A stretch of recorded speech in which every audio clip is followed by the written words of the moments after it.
Stand up a little bit. Yes, move around a little bit. Okay, let's sit down. We're going to have a wonderful evening. It's not going to be long, but it's going to be a very fascinating subject we're going to talk about as we talk about Save the Children series that we're putting on. And this touches everybody. It touches me. I'm sure it may touch you or a family member or so forth. All right? So we're going to begin. We have these two lovely ladies, and I want Letitia Matthews. Grace and peace, everyone. How you doing? She said hello. Speak up, sis. Yes, hello. Grace and peace, everyone. Good Thank evening. you. And we have my good friend as well, Leandra Walker. Good evening, family. I don't. We need you to speak up, ladies. All right? All right. But let me set the table for you. What we're talking about, when we talk about this series of Save the Children, is about single mothers. I grew up with a single mother. It was 7 boys and 1 girl. And in our society, it was beginning to be very disturbing to hear only one side. Whereas I was kept saying, where's the side of the single mother who's raising boys and they want their boys to be boys, if you know what I mean? Anybody can identify with me? Okay. I want to make sure I'm talking to the right crowd. So in conversations, this is actually the genesis of a conversation that took place over about 8 months. And we were talking at work at that time and just realizing there are millions of women who are raising boys to be boys, and they have some youth. First of all, they didn't have a voice. You don't hear them in mainstream society. 2 is that, well, where are the resources for them? Where are the support networks for them? And last but not least, where is the church regarding their role in helping single mothers raise boys? Does that sound like a relevant topic to you? If so, can I hear an amen? All right, as I said, so we're going to have a very unique, I call these fireside chats. And I used to have these conversations with my uncle when I was small. And he would say, come, we need to sit down. And he had these 2 big chairs. And we would sit in front of his fireplace and we would talk. And we would have these very intimate conversations about life and expectations and goal settings. And so we're going to talk right now. And we have Dr. Rupert, who is going to help facilitate this whole process as the mothers share their individual stories of being a single mother, their hopes, their joys, and their wishes as being single mothers, as women of faith, and living in this very trying world. So, ladies, Letitia, why don't you kick us off?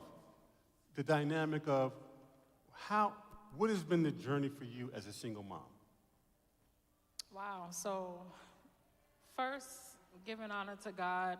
If it had not been for the Lord on my side, truly, I don't know where I would have been or could have even made it. Just being a single parent, being a single mom, it was very, very challenging. I started off as a teenage mom, to be exact, with my son, and still navigating through high school as I was pregnant. So that was very challenging. And I was also studying for New York State to become a certified nurse assistant. So dealing with all of the taboos of already being pregnant, having to still continue school, and then there having my son and having to do it all by myself with limited support. So it was challenging. It was hard. Absolutely. Leandra? Well, so just to chime in, as Letitia said, giving honor to God. Wouldn't have made it this far. Hallelujah. Wow. Many challenges, but one, I think of my challenges raising 2 boys, one 13 and one 9 in this very present moment, is not knowing like exactly what to expect, because I'm a whole woman and they are boys, right, males. So just the, difference between their needs and what is available and what is not available, or knowing and not knowing. So that's one of the challenges that I have, faced and continue to face regarding just like being a single mother raising boys. When this, Doc, you have a point? No, not at this point. I mean, I want to hear what the ladies' challenges are so that we can then dissect those challenges, because their story is not unique. It's unique to them, but there are many, many women out there who are facing the same situation. And the challenge that comes in is that you have women are put in a position where they have to be mothers and fathers, but can they be a father to a child, a male boy? Do they know what it is to be a man?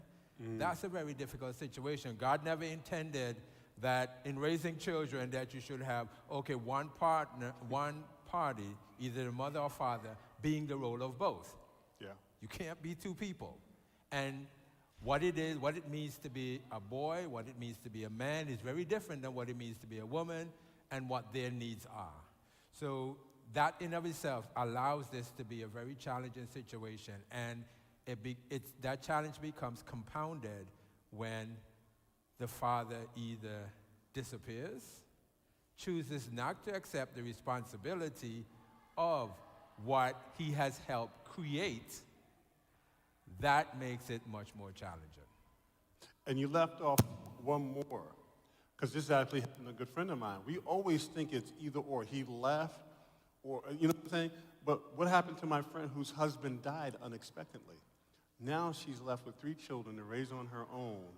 So there's that dynamic as well. So each of you ladies, tell me, Leandra, as raising boys, can you tell us your number one challenge? And then Leticia, I'm going to ask you the same thing. For you, because everyone has a unique story. Wow. Okay, so I think my number one challenge is, again, being a woman and raising males, a boy child, like not knowing exactly what the needs are. Like the basic needs is one thing, right? Food, clothing, and shelter. But when I have my son having like a moment, just a boy moment, and not being able, I can identify, but not being able to relate because I'm a whole woman. And then feeling like displaced or feeling less of a mother or a parent because I'm not able to identify what is going on or able to relate in that sense. So, that's one of the challenges. And then saying, wow, am I doing it right? Am I getting it right? Like, what can I do to, make it better? Or him to know that I understand, if I even understand, right? I mean, like I said, the basic part, humanity is one thing, but again, I have male children and I'm a whole woman. So some things is just not gonna add up or make sense because we are two different, male women. Right? Beautiful. No, Leticia, this is a much needed conversation. What would you say, Leticia? Yeah, I totally agree. My biggest challenge is not knowing what to do for my son, since I'm a woman, I'm a female. I don't know what his needs are. I don't know how to deal with him accordingly, even if I'm doing it right, since I can only deal from a standpoint of me being a woman. And even something as simple as, okay, should I put on sports more for him? Maybe I shouldn't let him watch this, because now I'm looking at things through my lens with my experiences, and I don't know what he needs as a male. So that would be my one of my biggest hurdles. I want to kind of jump in here. When we think about the male and female role, you always hear that, okay, men are from Mars, women are from Venus.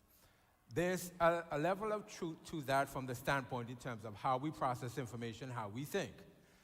Women generally process information, they're able to use both halves of their brain. Men focus on one half only. So for men, in terms of the way they approach things, okay, does this make sense? Does it not make sense? That's it. It's just pretty there's no gray areas. Is that either this makes sense or it doesn't. For raising boys, for a woman, they're like, okay, yes, this makes sense, this doesn't make sense, but what about the middle? That's how women think. They think, men kind of think in 2 dimensions, women think in 3 dimensions. That's kind of how it works. So if you are a mother to raising a son, you can have a level of frustration because you're like, okay, his logic doesn't make sense to me. It just does not. And it would never make sense to you because unless you actually have the ability to become a man, you're not going to think that way. Because you always think, okay, there's this, there's the left, there's the right, and there's the middle. And for your son, it's like, there's just the left and the right. I don't see a middle. Yeah. And that's where some of the challenge comes in, because that can then cause, okay, to butt heads. Because you're thinking as a woman, well, this is how it's supposed to be. And he's like, well, Mom, it doesn't make sense to me. And you can see it how you see it, but no matter how much you explain it, it's still not going to make sense to me because I just can't process it because that's not how I'm built. Yeah, yeah. I appreciate you guys are bringing me back to my mom. It's so funny because you figure with 7 boys in the house, it was chaos, but it was anything but with my mother. And she was, anyway, she's special. She's special. My next question for you, it changes in development, right? When they're here, they need something different from you. And as they grow, their needs differ, right? How have you been able to balance and what challenges that has presented for both of you, right? Because when they're small, they're kind of under your control. But as they get more independence, especially in the teenage years, what have been the challenges with that?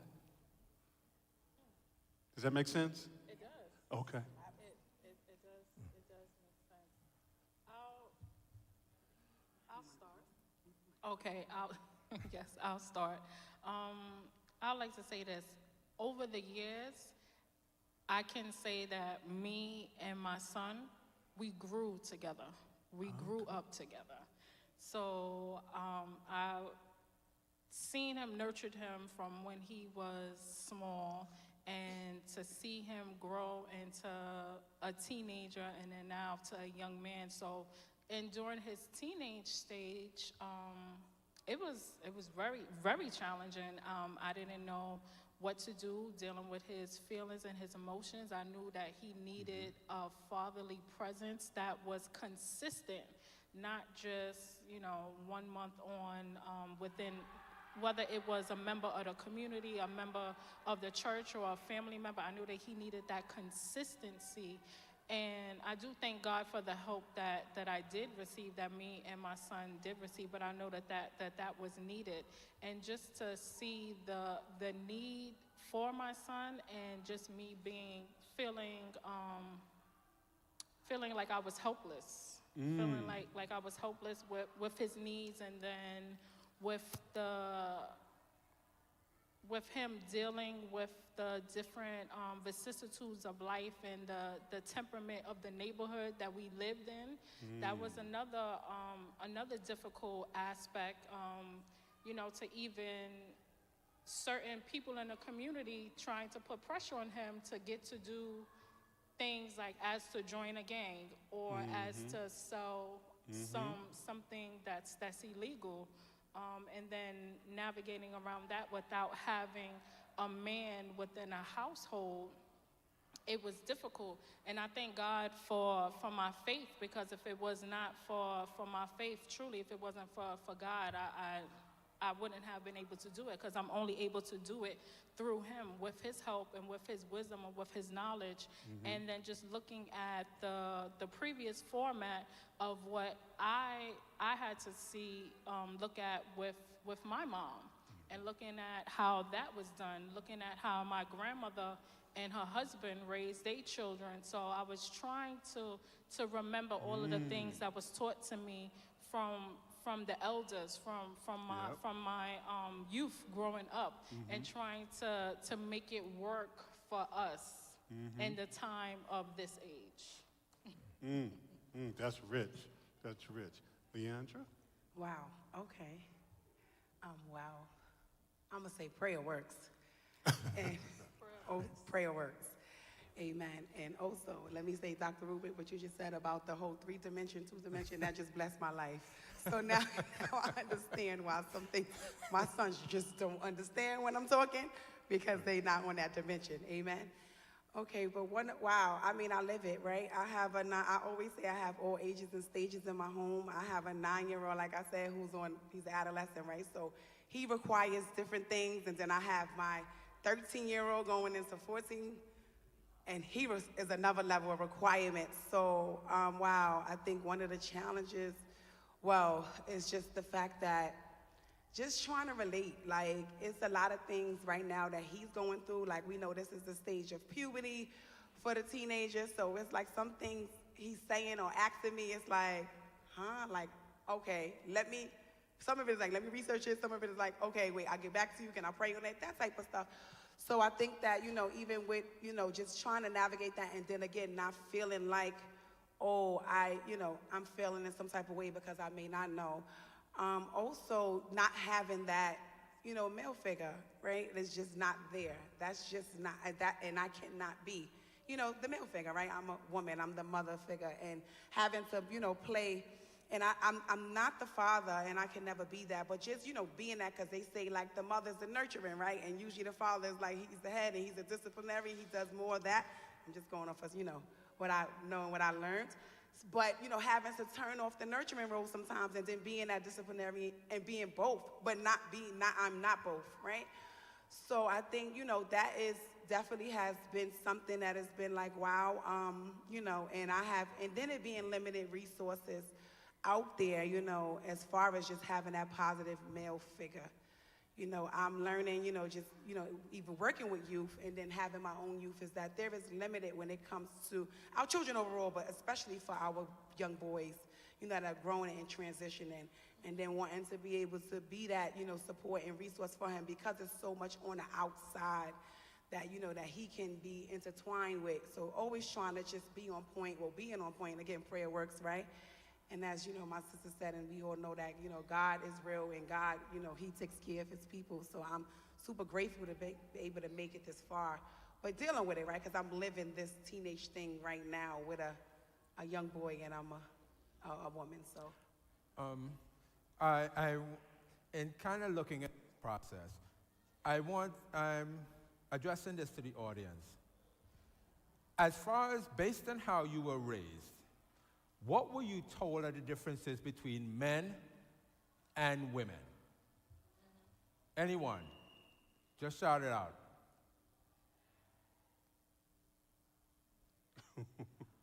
I need some audience participation here.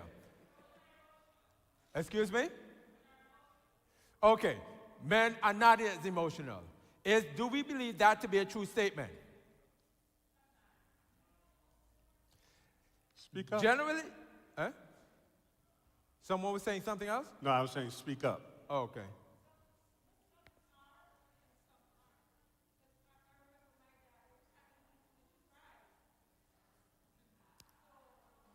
I can't hear you.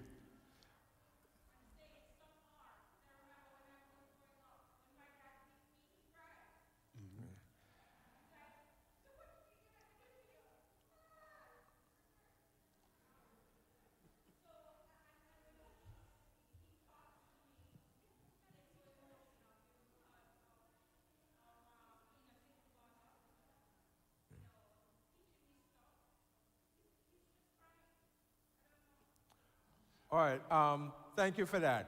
Here's, when we think about, in terms of the males of men and women, boys and girls, one of the things that, as a father, one of the things that I learned in terms of, this is something we kind of know, that women develop at a faster rate than men. That also applies to their hearing.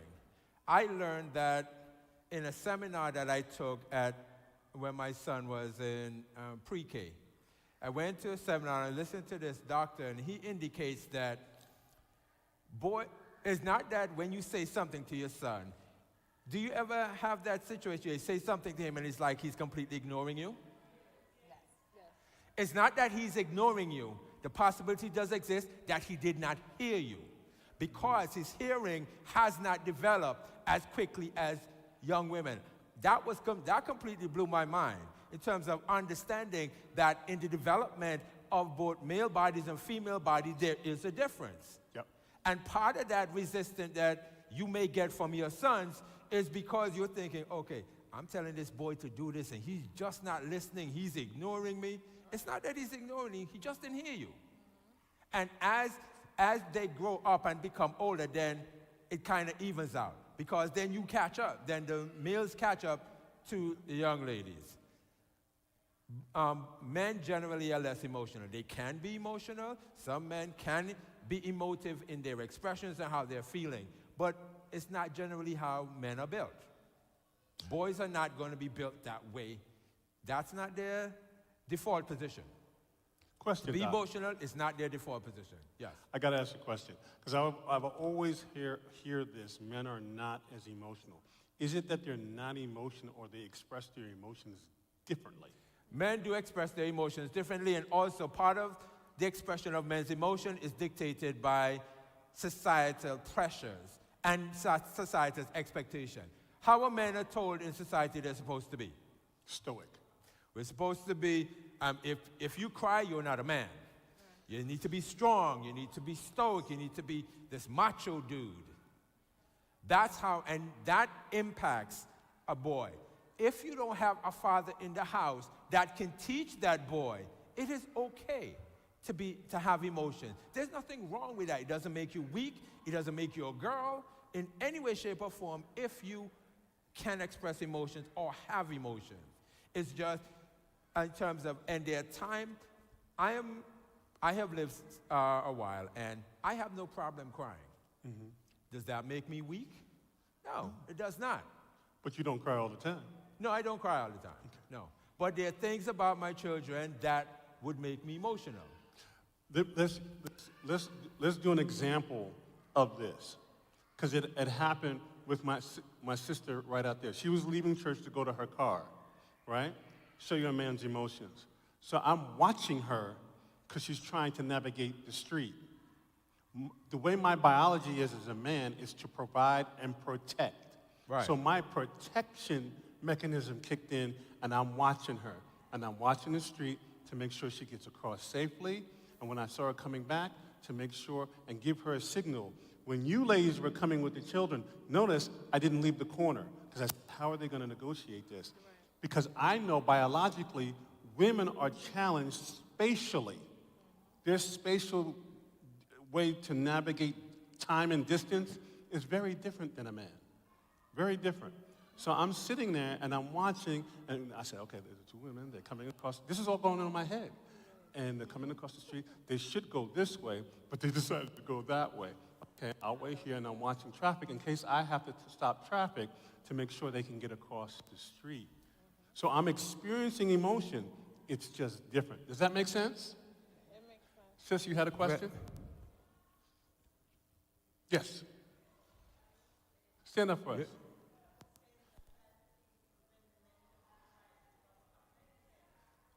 We're not really hearing you, so you're going to have to kind of elevate your voice. Not really hearing you.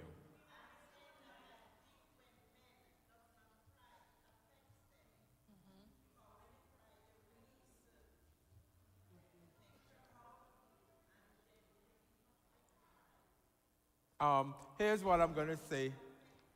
Here's what I'm going to say. Crying is not something that's, at least for men, crying is not going to impact you in a way that is going to affect you psychologically. Because if a man does not cry, that doesn't mean he doesn't release his emotions or what he's feeling. Crying is not the only way he can do it. That's right. That is not the only way.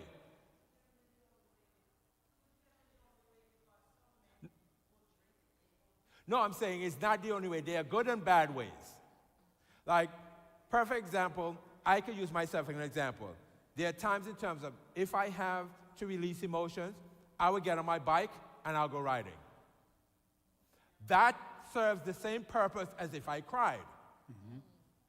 Go for a walk. Go for a drive. that serves the same purpose because it allows you to have that time and space so you can think, Yeah. process how you're feeling, and how the situation that you just encountered, how it affected you, and how is it impacting you. So there are different ways that men do it. So we can't say that crying is the only way for it to be done. Matter of fact, I'm sorry. Matter of fact, and we want to go back to the ladies.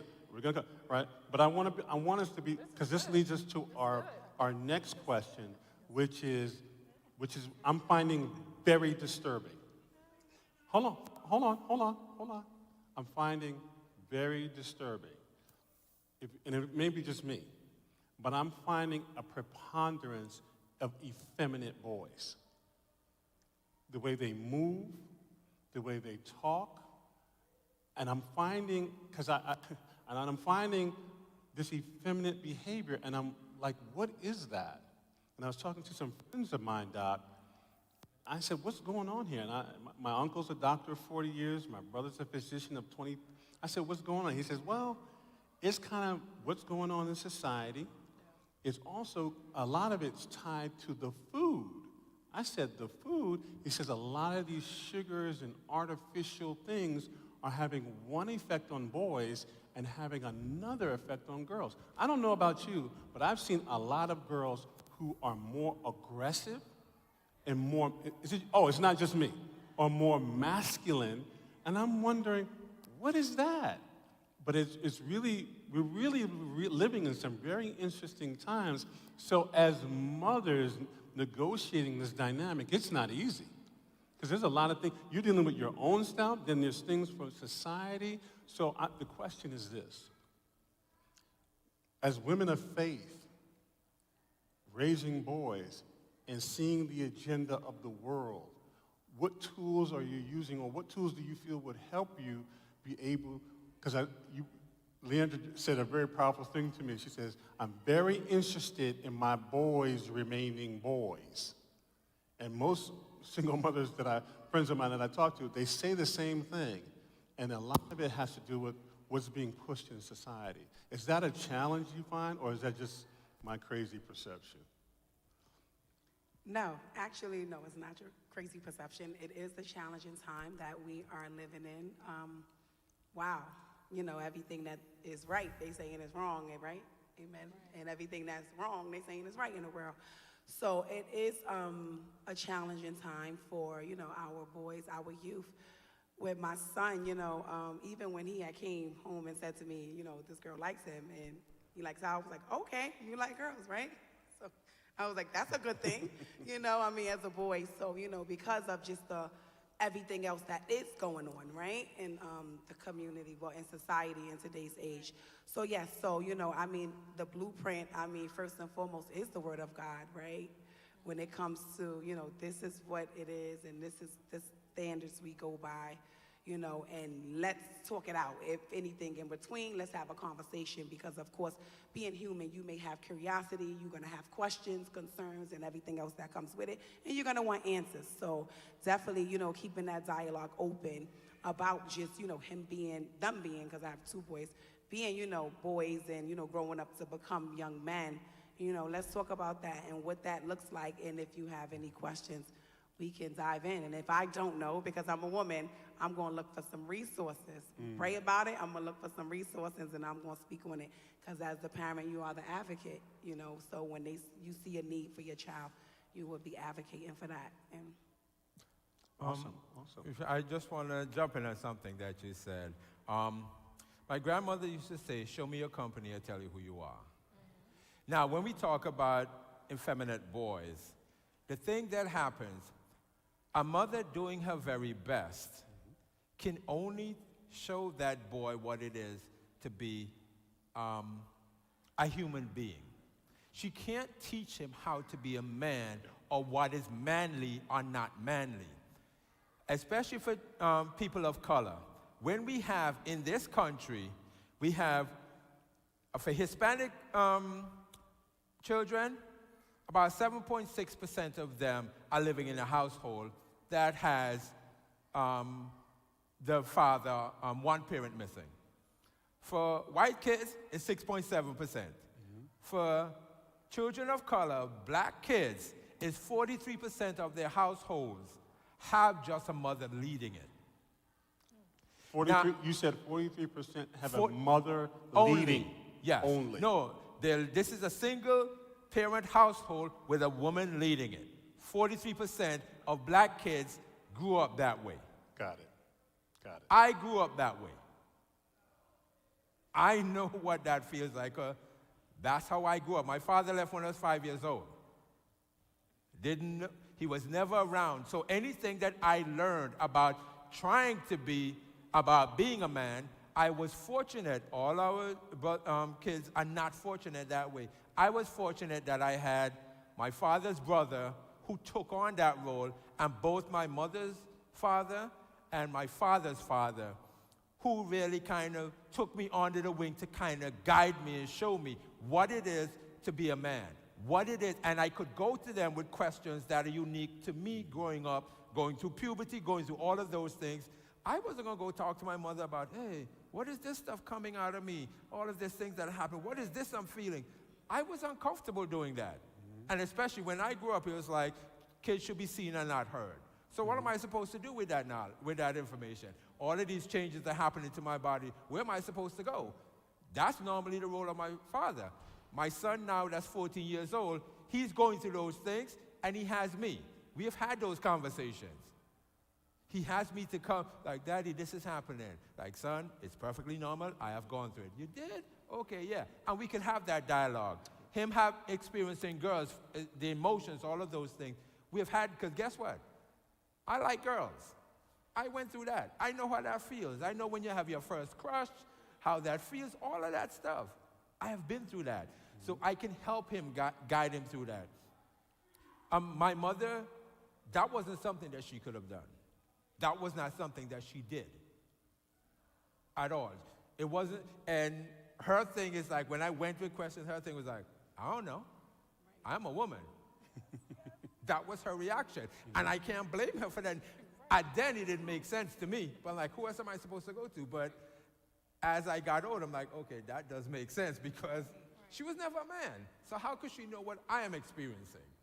It is a challenge. And my challenge was easier because I did it in the Caribbean, where a village was actually there. In the United States, it is very different. This time where we're living in is very different. And the influences and the things that impact boys and how to be boys, it is very different. So it's so much more important for us to really dive into this and really allow our boys to be able to be helped, to be nurtured, to have those influences that could impact their lives. Absolutely, absolutely. You have to speak up loudly so I can hear you.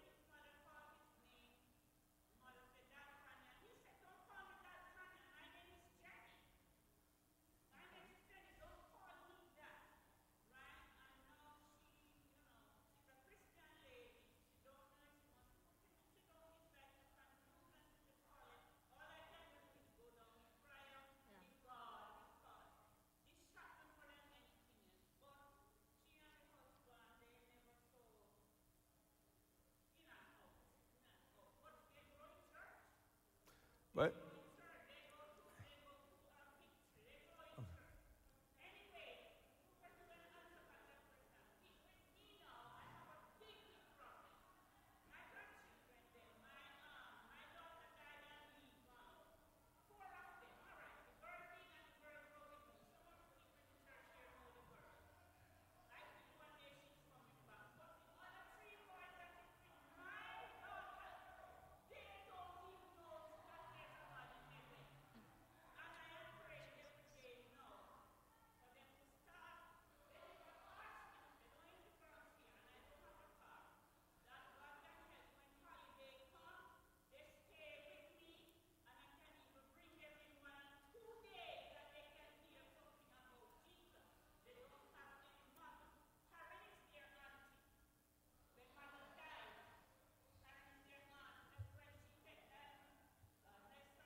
Okay.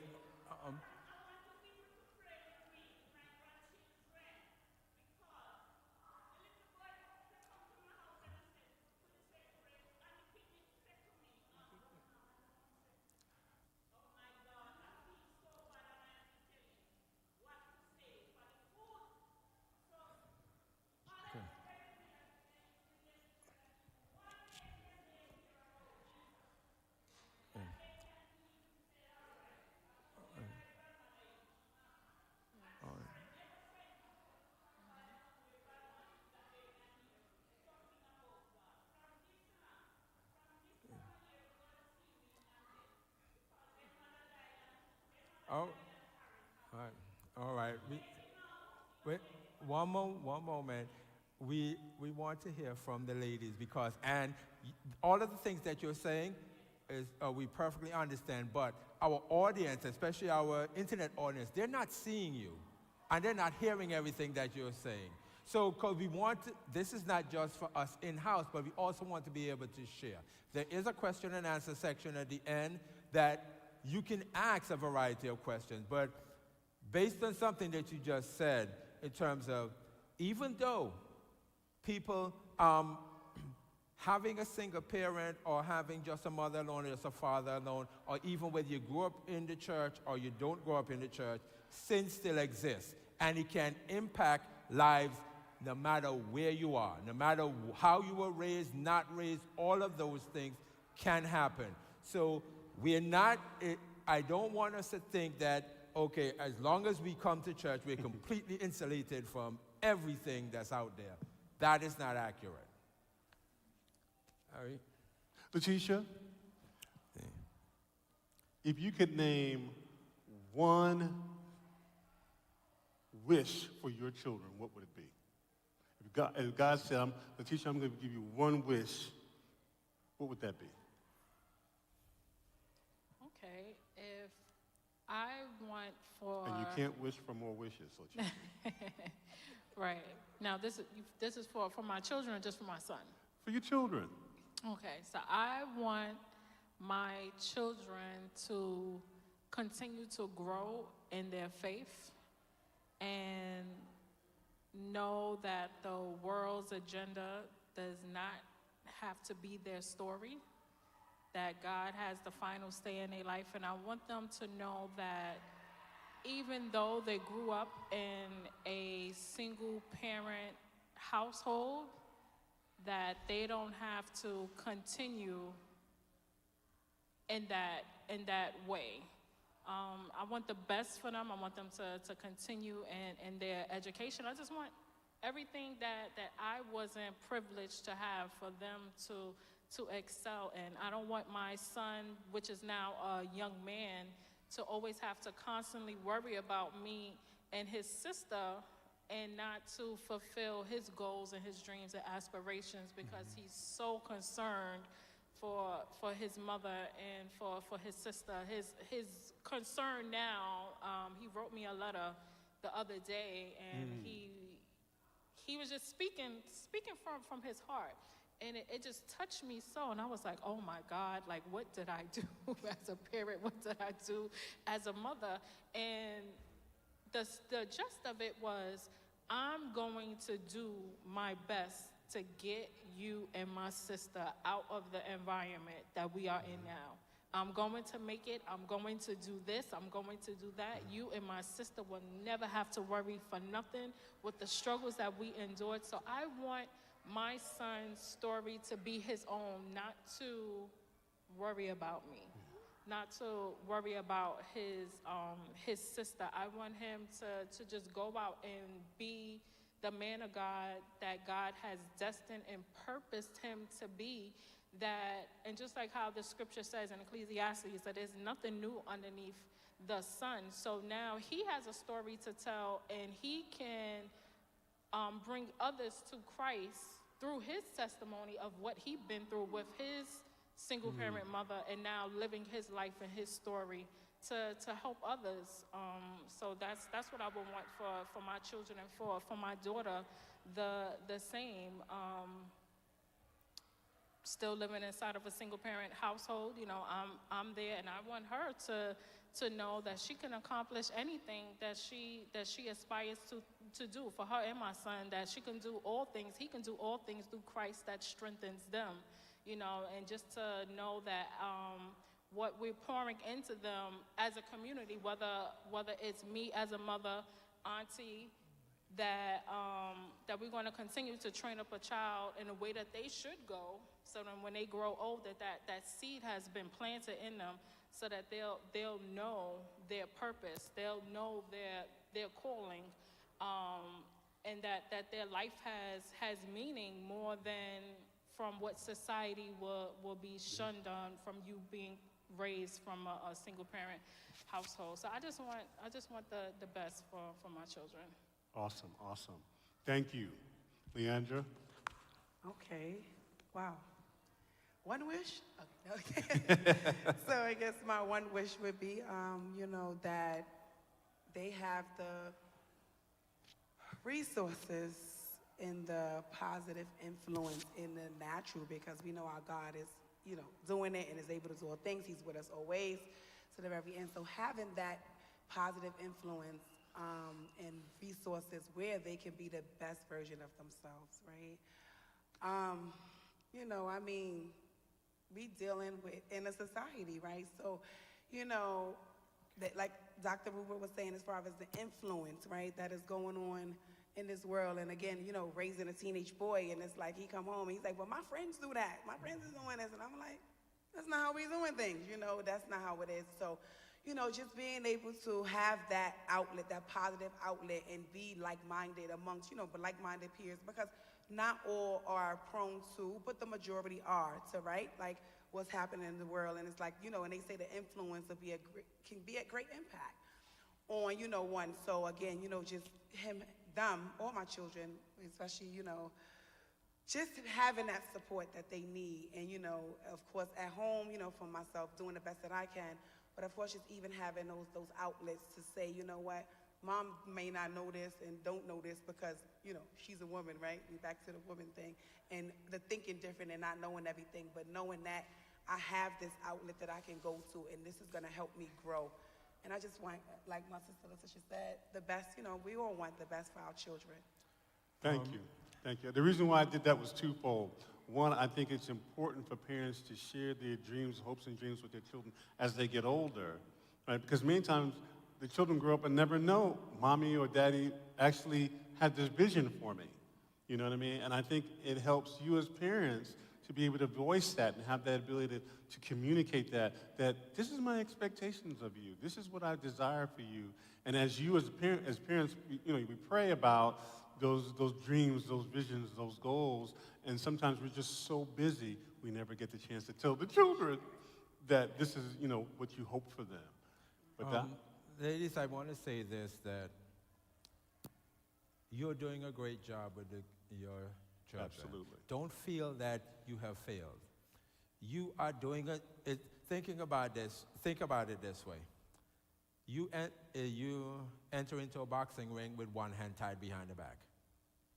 You can do the best that you can with that one arm. But in order to be the very best, you need both arms. The fathers of your children are not there. There are certain parts to that child's upbringing, that child's development, that you can't put into because you don't understand. The same would be true if it was a daughter.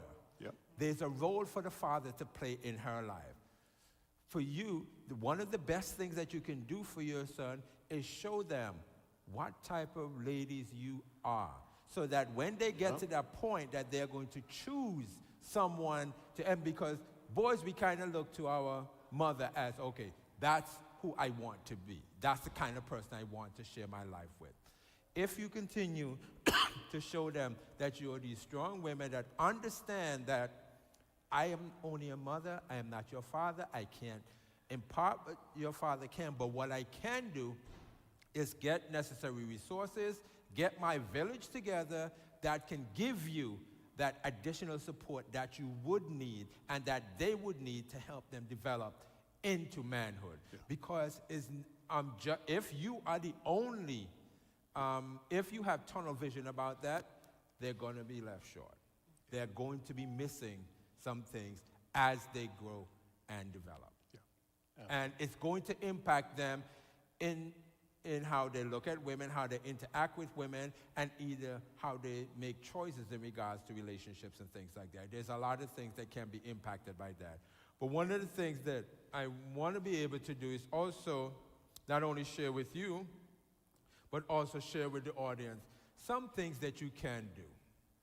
And one of the things that I want to help you ladies understand is that first tip, you must cultivate positive male role models. How do you do that? Uncles, grandfathers, people in the community, male friends that they're mentoring programs and things like that. If you have access to that information or people who can serve those roles, utilize them because it's going to be vital. It's going to be vital that they can get some input from those sources. So we talk about seek mentors, relative coaches, and teachers who can be positive influences. Enroll your son in programs. Programs like Big Brother, Big Sisters, those are programs that are designed to help with that process. Encourage relationship with responsible, caring male figures. Like Barry is one of the male figures that you guys have. In terms of allow your sons in terms of to interact with them, as long as you make sure, don't just choose anybody. No. You have to also make sure the safety factor is there because there's still unsafe people out there, yes. Both male and female. There's still unsafe people out there. So as long as you're comfortable and you've made sure that that person is going to have the best interests of your children at heart, allow them those opportunities. Okay, you know something, say, oh, can you take my son to the movies or take my son to a ball game? If, say, for instance, you have tickets to go see the Mets, hang out with him, do some things, do some male bonding moments. Those things become important in your child's life. Another thing that we want to do is foster open communication. One of the biggest mistakes that I think, whether it be male or female, raising family, if your children feel that they cannot talk to you, if they feel that if I go to mommy about this, good, bad, or indifferent, there's going to be yelling, screaming, or they're just going to ignore me, they're not going to answer me, they're not going to pay attention to anything that I think and feel. In this day and age, your children are not like how when I was raised, like children should be seen and not heard. You are raising children today that needs to be heard. They have something to say. It's not about understanding everything they have to say, but it's about listening to what it is they have to say. And if you don't have a full understanding of it, there are sources out there that you can go and say, wait a minute, my son said X, Y, Z to me. What does that mean? What do you understand that to mean? Those are things that you can do and should do. That helps you get a leg up on in terms of trying to help your son. Encourage him to share his thoughts, feelings, and experiences openly. It's unhelpful to the development of your child if he feels that if I come and tell you something, that you're going to shut me down. It's not, and even if you feel what your son, I'll give you an example.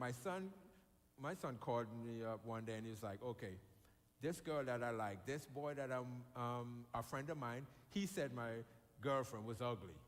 And my son was like, Daddy, should I punch him in the face? I'm like, no, don't do that. That's not something you do. And I had a discussion with him about why. Because one of the things that in our male bravado, we are built in this way that if someone says something to you, you need to react to it. You have to teach your boys, you know something? In this day and age, reacting can get you killed. I'm very serious about that. I had a tenant in my apartment, and in the apartment that I rent, and he saw these two guys by a fire hydrant. And he's like, yo, guys, you don't live in the neighborhood or stuff like that. Like, what y'all doing here? And the guys were like, how is that your business? So they started arguing and stuff like that. It turned into a fight. What do you think happened next? The guy was 32 years old. He's now dead. Because one of the guys he decided to have that discussion with pulled out a gun, and his macho-ness took over. Because the guy was like, and he was like, shoot me, no, shoot me. You think you might shoot me? And the guy was like, okay, pow, pow. One in his head, one in his shoulder. This happened on April 4th, 2023. He's 32 years old, and he left behind a 15-year-old son that does not have him to show him how to be a man, 8-year-old daughter who saw her father get killed, 3-year-old son that now has no male role model in terms of to help him, in terms of how he's going to come into his teenage years and adulthood. That's the reality in terms of what we listen actively and validate emotions. Yes, sir. Doc, I need you to help me with something here. Sure. Because I had this discussion with a couple friends of mine, and I said, this is what I'm challenged with the feminization of boys. Because we have testosterone. True. And men communicate very different than women.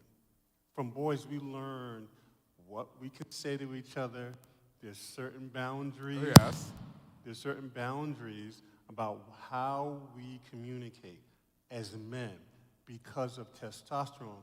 Like your son said, Daddy, he said this, protection and provide kicks in because of what he treasures, and it's either this or that. So that is my concern with this effemination of boys who are carrying this testosterone, who are not learning how to respond and not react. And that's what happened to that young man. All that testosterone got misplaced, and neither of them could weigh out. Am I seeing that correctly, Doc? No, you are seeing it correctly. Unfortunately, one of the things that also is important for us to help our sons really understand is that, how do I channel that? Yep. If society says someone does this, this is how you react. In this day and age, that can get you killed. Yeah. Is fighting with somebody, arguing with somebody, having I see road rage issues all the time. It's like, it's not that serious. Really, you have to be, because our society teaches that, especially for men, you are weak if you walk away. I would like to rephrase that. You're alive if you walk away. Amen. Amen. And to me, ultimately, if I'm choosing, I could look weak or be alive, I'm choosing life. That to me makes more logical sense. And in terms of, as a man and how I process things, that makes sense to me. Yeah. Walk away, live to fight another day, that's more important. And then as you get old, in terms of when you have family involved in those things, that then impacts that. You talked about the protective factor. Yes, for a young man growing up in the home, his instincts say, if something happens, I'm supposed to protect my mother and sister. Yeah. But there is a right way and a wrong way. That's right. How does he learn to that right way? As a woman, you don't have the same, the protection options for men and women are exactly the same, but how it's manifested is different. It's manifested from a mother because she's a nurturer. Women are nurturers. So for them, that's their natural instinct. Yeah. For a man, his natural instinct to be the protector, to be the defender of the home. That's his natural instinct.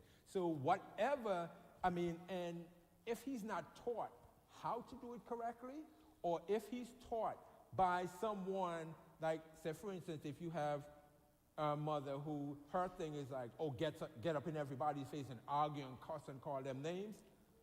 In this day and age, you do that, you could get yourself in some problems. So there needs to be a different approach in terms of how that is handled.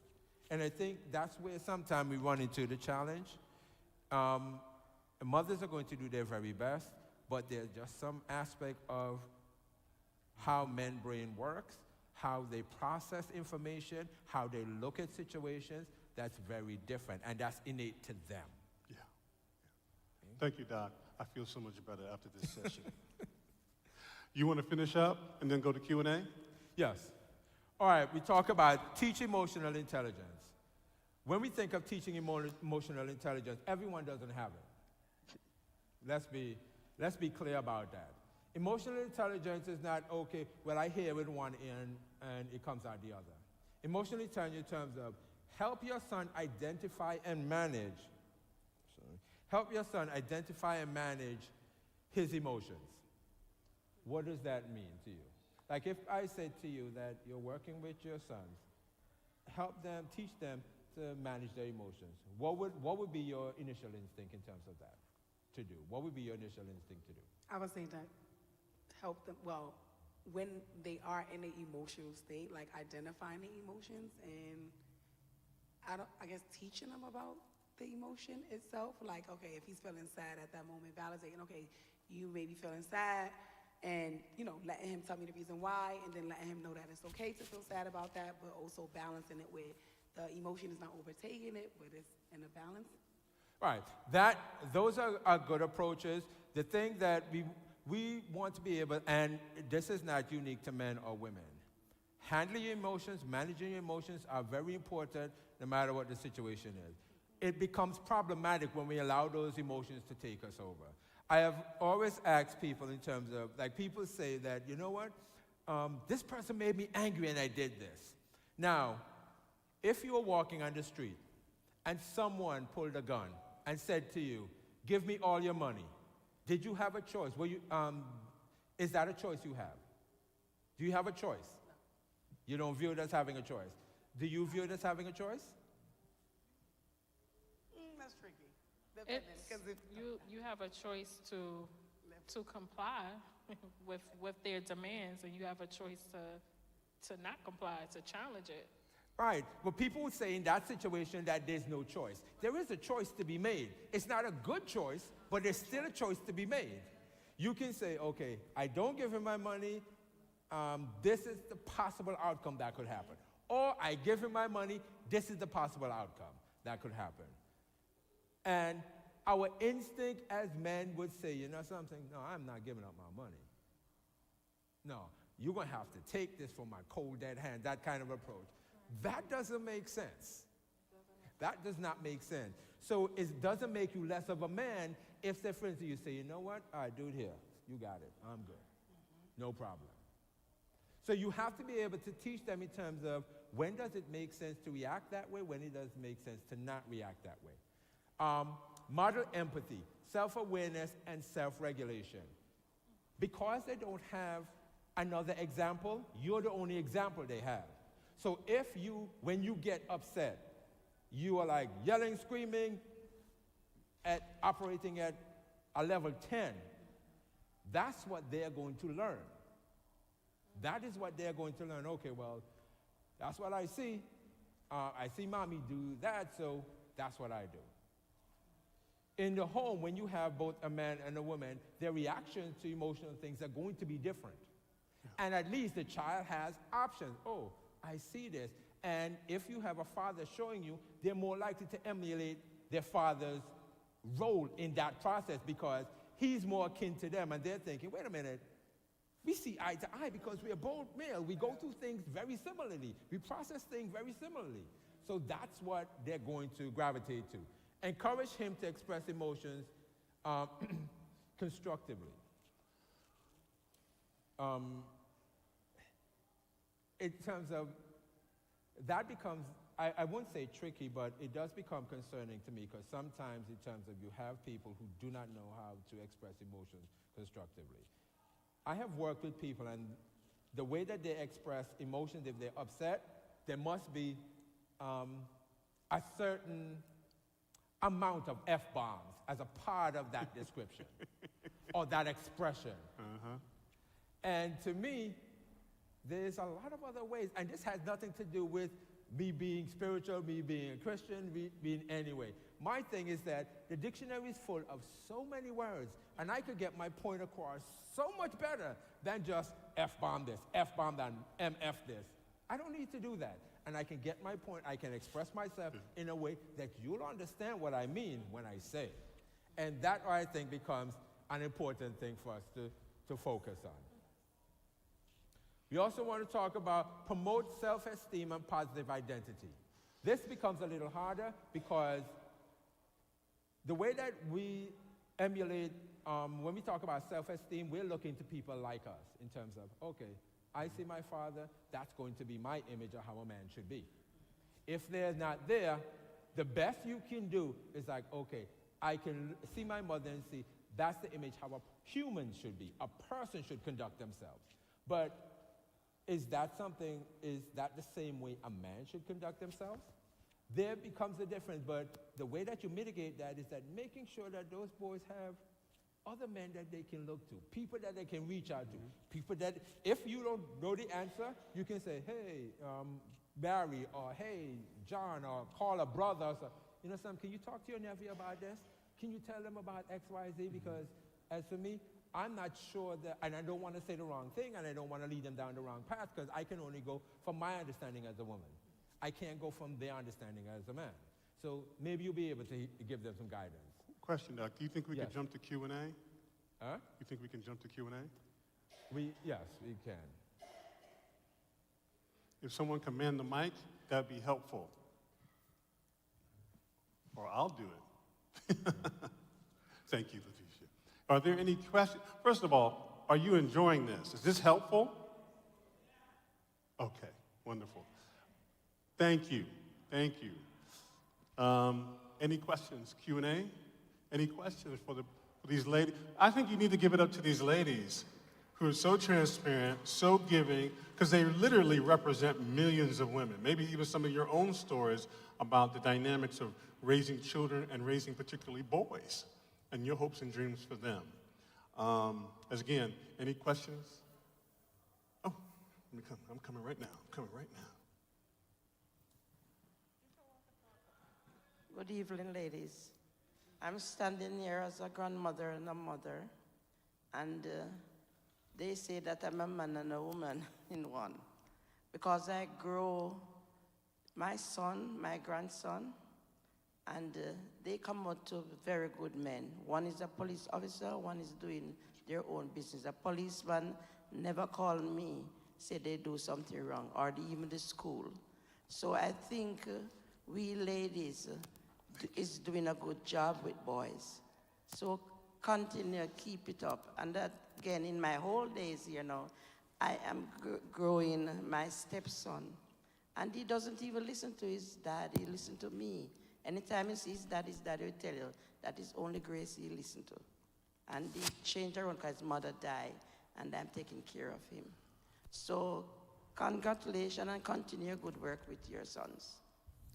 Awesome. Before Pastor speaks, I just want to add something to that.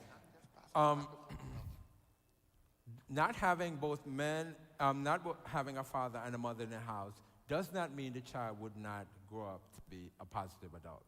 Does not mean that at all, because you can have a single mother raise a child who did very well. I'm an example of it. I was raised by a single mother. And I think, she would agree that I turned out well. Yeah, I'll just joke. But the thing that we're kind of talking about in terms of, we want to make sure that we build well-rounded men, well-rounded daughters. Yeah. And it's important. And when God's design, it wasn't, okay, let's just have a woman do it by herself. Let's just have a man. His design was that we have both. That was, so that is really where we want to focus, keep our focus on. Absolutely. Pastor, you had a question? Any other Oh, okay. Any other questions? The mic is hot.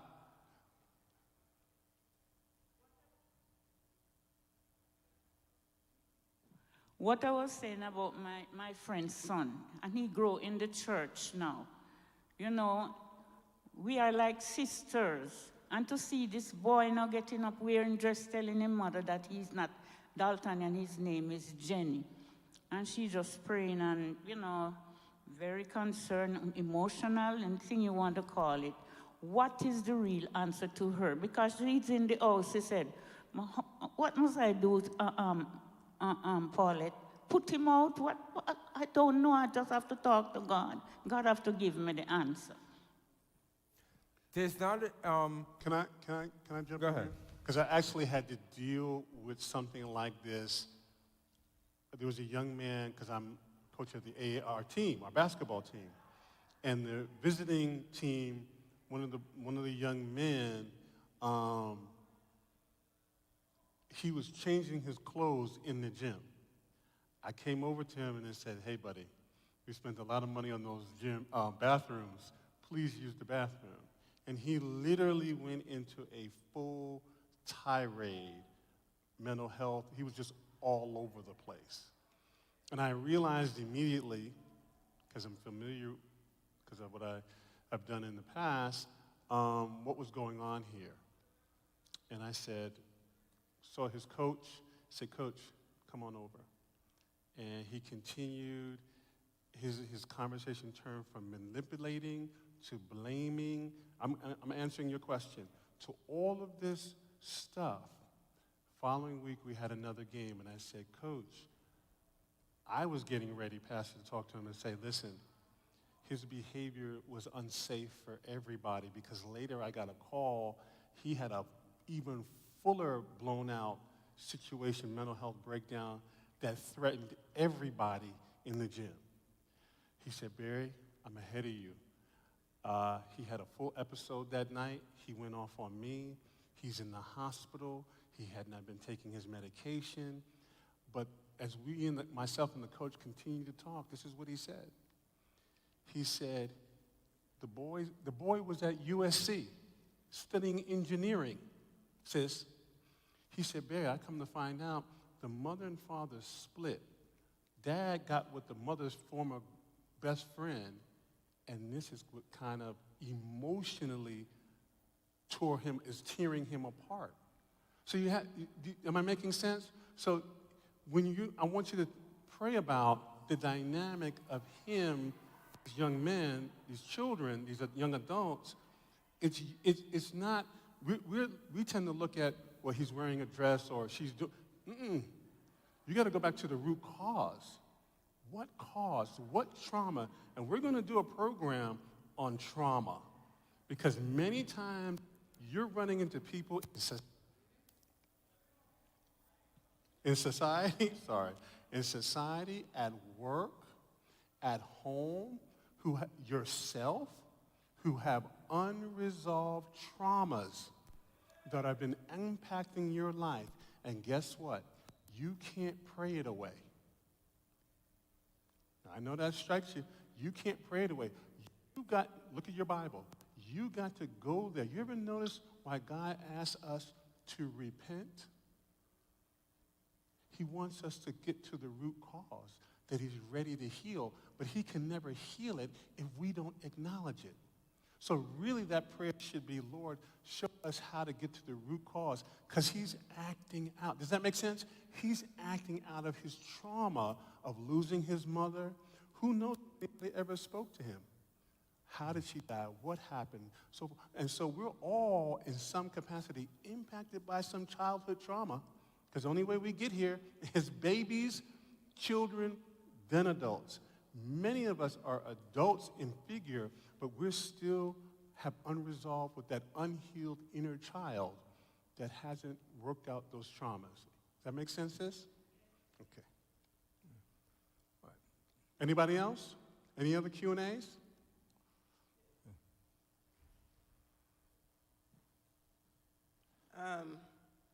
I think it's better to really have two parents in the family, father and mother, because the Bible says it from, we know what is right. But I don't know, I'm asking myself, I have seen in the church, I'm not saying Sharon, I don't know, but I have seen children growing up in the church now with single mothers and the ones with two parents. I don't know what happened. And the single parent children are better behaved than the ones in father and mother. I don't know why. I'm questioning, and a lot of us are questioning why. So That's a multifaceted.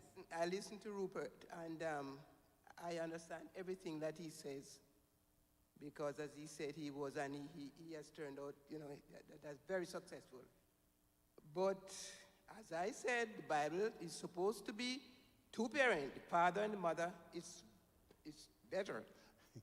But as I said, You're going to give me third I have right seen, I'm repeating myself, these parent, single, I'm not going, not from Sharon, other churches, and they are very successful. I don't know what to say.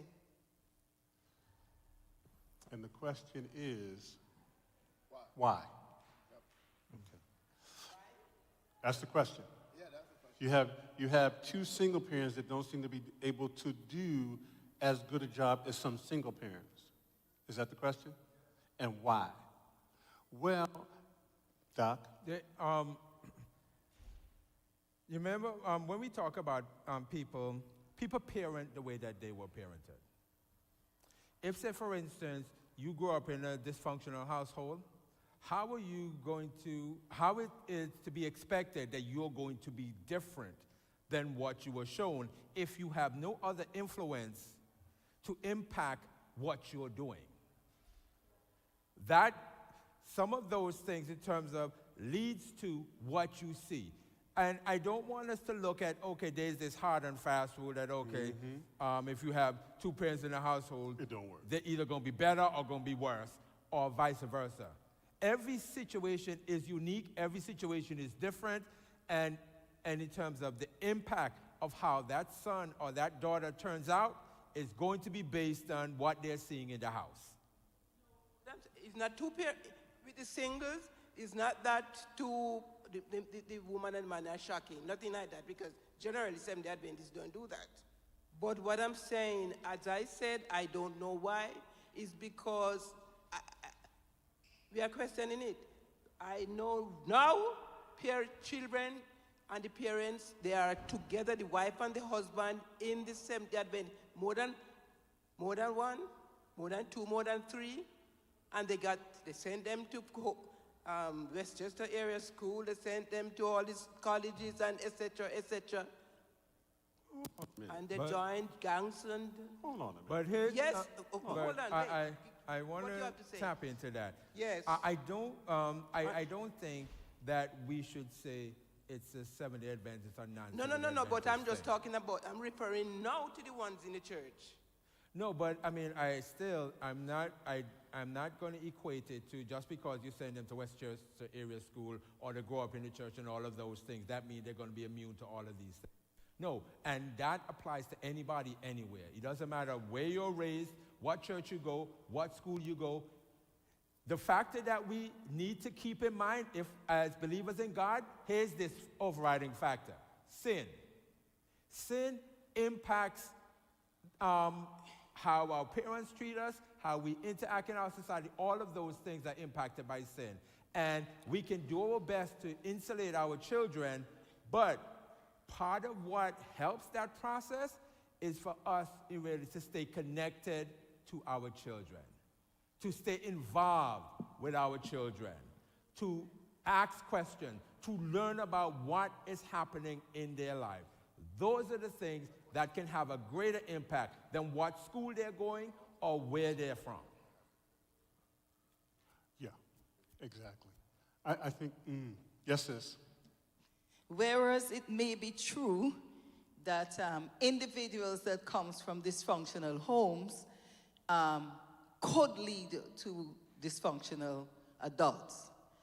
The flip side, there's a flip side to that. There are many individuals who have grown up in dysfunctional homes that turned out to be extremely successful. In addition, there are those who come from so-called functional home that are very dysfunctional. Yep. So, I mean, there is no hard and fast. What I'm expecting to hear is that individuals can make decisions for themselves. Yes. There are individuals whose mom may have had children by 6 different men. And they said, okay, that's not going to be me. I am going to be different. Even though I grew up in a home where everybody has a different daddy, my family is going to be, I am going to be the father of all my children. Hence the reason some individuals end up in bad marriages, because they vow that they will not leave their children, or they don't want their children to have the experience that they have had.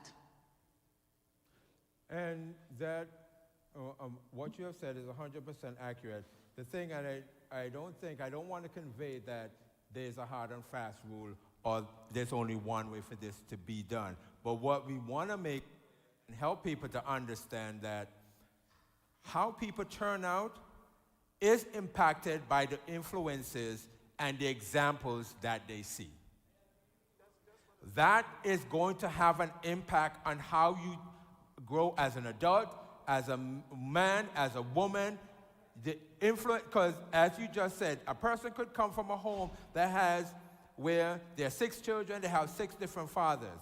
And yes, they have to make a decision, but also, whether it be that influence, as I mentioned earlier, could come from a school teacher. It could come from someone in the church. It could come from a neighbor. It could come from an uncle. It could come from somebody is seeing, wait a minute, I see that family, they're not like ours, and they're doing something different. How can I emulate that for myself or my family when I get to that point? That's how we are impacted as we go through life. Yes. Last time I read my Bible, I don't know who could be a better parent than God himself. And look what happened in the garden. Okay. No, we really have to get practical. Who could be a better parent than God? And what my point is, to your point, sis, is the ability to choose. The ability to choose. I can give a child the very best that life has to offer. That child still has the choice to go left or right. So we must, I think, in my humble opinion, that what we particularly fail in the church to do, and I'm going to, is talk to our children about the consequences of their choices. Right? And I learned that from my mother, that I overslept one day, Rupert, and she told me when I was about 12 years old, make sure when I get home my dishes are done. I forgot, and I overslept. She got me up at 2 a.m. in the morning and said, go take care of my dishes. Oh, God. I was just happy I didn't get a beating, and I got to take care of those dishes. There are consequences. And I think sometimes, Doc, I think we overshield and don't give our children a chance to say, okay, what are you thinking? Okay. And that talk about families, I think we need to definitely do a better job. Like, on average, I see about 80 clients a month in terms of, and a variety of them are under 25. The majority of them are under 25. And more than 90% of them talk about the impact that is affecting their life now, and the choices they're making is by what they saw in the home. And this is happening today. This happened this week. From Thursday to Friday afternoon, I saw 88 people. Wow. I did psychotherapy with 88 people. Most of them are 25 and under, and this is their experiences. This is their experience. Trauma. And all of them are like, my mom did this to me, my dad did this to me, my dad was not around, my mother tried her best, but she did this to me, that to me, and it impacted their life. And some are religious, some are not religious. Yeah. It goes across the spectrum. This is what we're dealing with. And all the intent of what we're doing here today is to not only have a discussion about this, but also help us to all understand that this is not a doom scenario. No. It's not a doom scenario. There are options. You just need to be able to put in that extra effort to make sure that I can make those situations differ for me. My mother tried her best in terms of to make sure my sister and I turned out the way that we are. Did she do everything right? Definitely not. I can say that definitively. She's human. There's some things that she did, I'm like, that was kind of questionable. I kid you not. Because she's human. Exactly. It's not a condemnation of And mom. some of it it's 'cause came she's from human. her being frustrated, there was a difference between how she dealt with me than how she dealt with my sister. Because she connected more with my sister because she understood how she thought. I was like, what do you think that was wrong with you? You hard-head? That type of thing. So it's something we need to understand. Yes. Yes, Rupert, and yes, I understand all what you're saying. But you know something? When you raise your children, you have to learn to communicate with them. Another thing again, when they are small, I always tell them, tell mommy everything, good or bad. Mommy wouldn't scold you, and I have proof of it. Tell me. And when they do tell me, I would say to them, you know you shouldn't do that. You know you shouldn't do this. But I wouldn't scold them. You know why I wouldn't scold them? They wouldn't come back to me and tell me, you know, what they did. And many a times I hear people are bashing about single parents and raising a father and mother. Sometimes a mother do good jobs too. You all have to give single parents credit, right? Because I raised 2 boys and a girl. You understand me? Look, one is standing up right there. One is standing up right there. The other two, my daughter is at work. The other boy is at his home. And you know what they say? They always tell me, one day I went, they take me both Father and Mother Day, you know, when Father's Day they take me out, when Mother's Day they take me out. And I went out with Desmond. And I questioned him to find out where I have gone wrong. You know, I question my children. Ask them questions. Where mommy gone wrong? When mommy was raising you? And when they tell me, the thing he told me, he said, Mommy, you didn't have enough time with me. Then I explained to him. I said, I was the mother, you know. He was, before going there, he was 3 years old when my husband left. He was 3. So, you know, I did everything. And I said, Mommy, sorry. I apologize. And I tell him I'm sorry, but Mommy had to work and everything. And after we finished talking, he said, Mommy, you asked me. I said, that's okay. Then I hugged him. I said, come, please forgive Mommy. That is the point with us. We parents, we play macho for children. And when I say goes and everything. No, we have to stop that. Communicate with them. Today, my 3 children are very nice to me, very kind to me. And my daughter will come sometimes. I sit down in the house. She kisses me right in my mouth and say, thank you, Mommy. Thank you, Mommy. My other son will always hug me. Love you, Mommy. Parents, we have to be careful. Even though we are single parents or husband and wife, it's the way we communicate with our children and the way we bring them up. And that is the reason why. Thank you so much. All right. Well, we are going to be wrapping up now, but there's a couple of points I just want to just finish up in terms of a couple of tips for not only the mothers online, but also the mothers here. We talked about promoting self-esteem and positive identity. Challenging negative stereotypes and instill a sense of self-worth in your children. That's an important thing. Can I take any more questions now, Elder Ballard? Because we need, tip 5, navigate societal challenges. We want to make sure that we have age-appropriate discussions about racism and discrimination. That was not a conversation that my mother had to have with me when I was a young boy. Because coming from Antigua, everybody looked like me. The way that we looked at it, a white person was like, oh, wow, white person. It's almost like you go to, well, let me not say that, but it's almost like you see this rare thing that you've never seen before. That's how it was, because when you turn left, right in Antigua, a small island, every single person looked exactly the same way. So we didn't have those issues. And when we saw someone who was not of our color, we thought that, oh, that was a cool thing. Hey, that's cool. That's how we viewed it.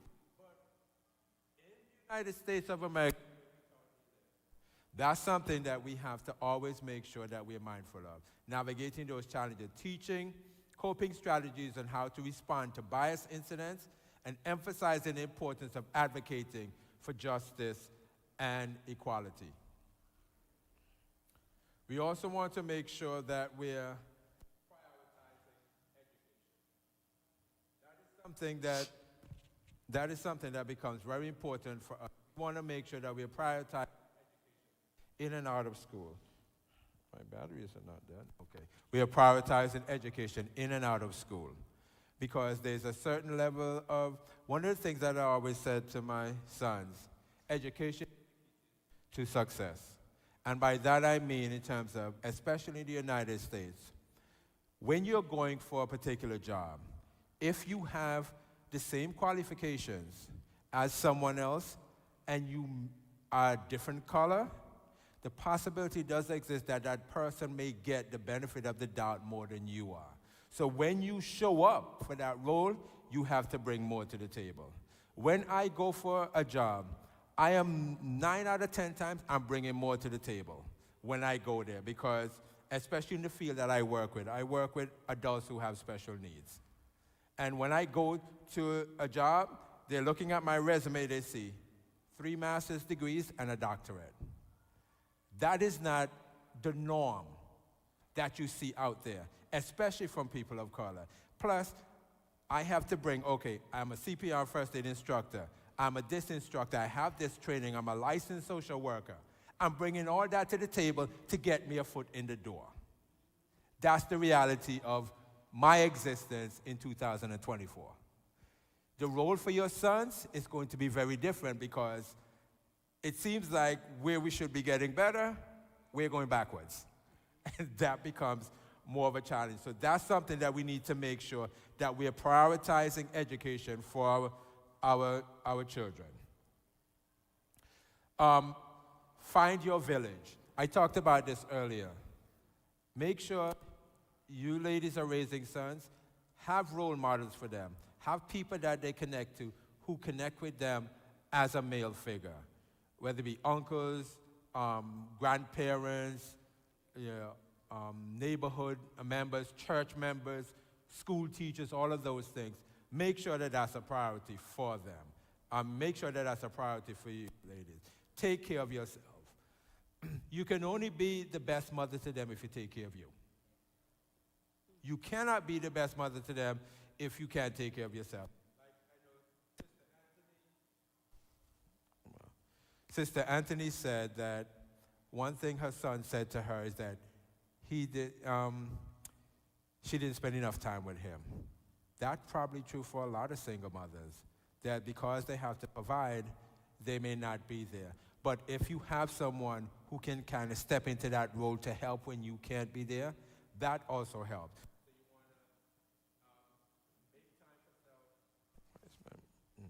You want to make time for self-care and stress management, maintain your physical, mental, and emotional well-being, and model resilience and positive outlook.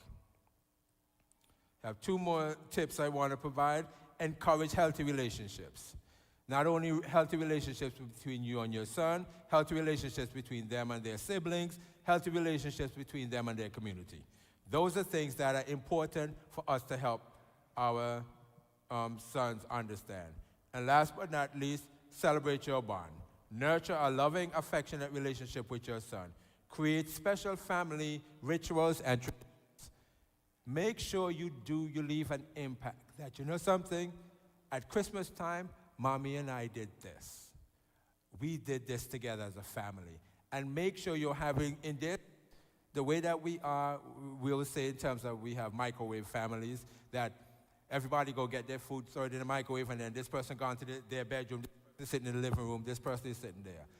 At some point in time, you make sure you want to have traditions where it's just us as a family coming together, sitting down, either sitting down at a table or doing something, having a movie night, or doing something together as a family. That helps to create a bond, so that as that child gets older, like, I remember when mommy did this.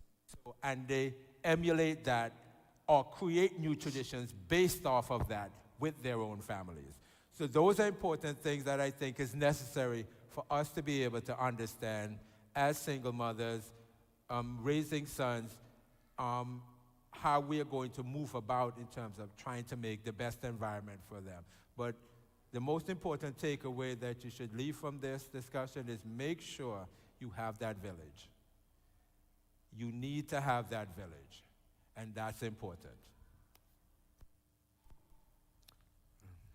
Well, family, that we've come to the end of this incredible Save the Children series. Are you enjoying these? Are you getting anything out of these? Hold on. Are you getting anything out of these? If so, thank you. Say amen. We're getting a lot of online responses. I think, again, the most important thing is to give these two wonderful sisters a round of applause and a hearty amen for speaking for millions of women, including my mother, and the challenges of raising boys in this world. And so as Christians, we live really in two worlds. The one that we're living in and seeking to live for Christ in a world in revolt, but seeking to live by divine principles. And trust me, I think we can all agree there is a war on the family, is there not? Thank you, sis. There's a war on the family. Genesis 1, 2, and 3. There's a war on the family. And so everything that was once normal is not. And in conclusion, I want to share an image, something you may have never thought of. Let me share something you may have never thought of. You remember when Bruce Jenner came out as, Carly? Something like that? I forgot what name he right? now goes by. But And I want to bring you into a conversation that I had. It was about 10 of us, friends of mine. We all grew up together. All grew up playing sports, all grew up, and we were hearing all this noise about Bruce Jenner, and he changed his this and that, and I want you to listen to this very carefully. We literally sat in a circle as grown men, and we're experiencing a level of depression, Doc, because one of our childhood heroes, we all harassed our mothers to go to the supermarket and get the Wheaties box with Bruce Jenner on it. Because whether it was Hank Aaron or Bruce Jenner, at that time as kids, boys, we looked up to these guys. And literally, we will all experience a level of depression that our hero was not our hero anymore. And so these things are coming at our kids so fast, and everything's fluid. He, she, it, them. You don't know who's what. And so we live in very dynamic times, and we really need to huddle in and hold true and hold on to the Lord and hold on to the principles. And as my sister says so eloquently, keep the lines of communication open. It's so critical as we move forward in the lives we live. So thank you for the opportunity, and God bless you. And a plug, our next continuation of the series will be on April 27th, where we'll have single fathers. Yes. And they'll be addressing their side of this dynamic. Yes, they are single fathers in this world. Yes, they are. Yep. So, Doing and a great we'll job. be addressing those dynamics that they're encountering. And some of the fathers have some very challenging stories to tell, because their stories are not just about, That's right. it's not about raising their children, it's about getting access to their children. That's where that dynamic is coming from for them. It's a very different dynamic that they face, getting access to the children, and then the expectation is all the child support needs to be paid, this needs to be happening, all of those things. You have a system that's kind of dictating to them what type of fathers they should be or what type of fathers they can be. It's dictating it, but doesn't mean you need to follow that dictate. Okay? Well, we want to thank you for joining us. Thank our online audience for looking at this presentation today, and I hope everyone have a wonderful evening. And remember, in terms of it takes a village, so let's make sure we connect to our village to help us raise our sons, our daughters, and raise our families. Thank you, and good evening.